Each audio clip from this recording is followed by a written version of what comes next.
اللہ کی رحمت سے نا امید ہونا گناہ کبیرہ ہے۔ ابن عباس رضی اللہ عنہ کہتے ہیں کہ ایک آدمی نے کہا، اللہ کے رسول، کبیرہ گناہ کون کون سے ہیں؟ آپ نے فرمایا، اللہ کے ساتھ شرک کرنا، اللہ کے رزق سے نا امید ہونا، اور اللہ کی رحمت سے مایوس ہونا۔ یہ کبیرہ گناہ ہے کہ نہیں مجھے تو کچھ نہیں ملے گا، کوئی حالات نہیں بدلیں گے، اور پھر ایسے لوگ الٹیمیٹلی خودکشی بھی کر لیتے ہیں یا اپنے آپ کو سخت نقصان دے دیتے ہیں یا دوسروں کو نقصان پہنچا دیتے ہیں۔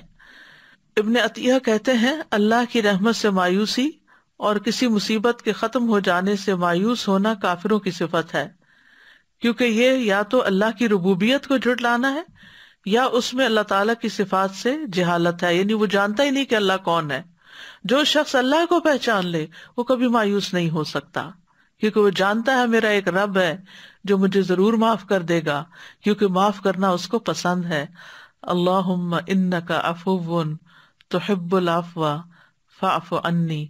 آج سے آخری عشرہ بھی شروع ہو رہا ہے، طاق راتیں شروع ہو رہی ہیں، اور طاق راتوں کی بھی یہ بہترین دعا ہے کہ اللہ تعالیٰ سے معافی مانگی جائے، کیونکہ اللہم انک عفو تحب العفو، یہ بھی نبی صلی اللہ علیہ وسلم نے دعا سکھائی ہے، اور آپ کو معلوم ہے کہ اللہ تعالیٰ کو معاف کرنا پسند ہے، اللہ تعالیٰ محبت رکھتا ہے معاف کرنے سے۔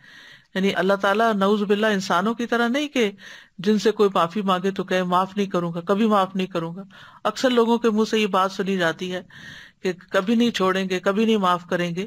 اگر کوئی معافی مانگے بھی تو وہ غرور و تکبر کا شکار ہو کر سامنے والے کی بات کو ریگارڈ نہیں کرتے، معاف نہیں کرتے۔ اللہ تعالیٰ تو بندے کو رات کے گناہگار کو پکارتا ہے کہ تو پلٹ آ، اور دن کے گناہگار کو پکارتا ہے کہ تو پلٹ آ۔ ضرورت اس بات کی ہے کہ ہم پلٹیں۔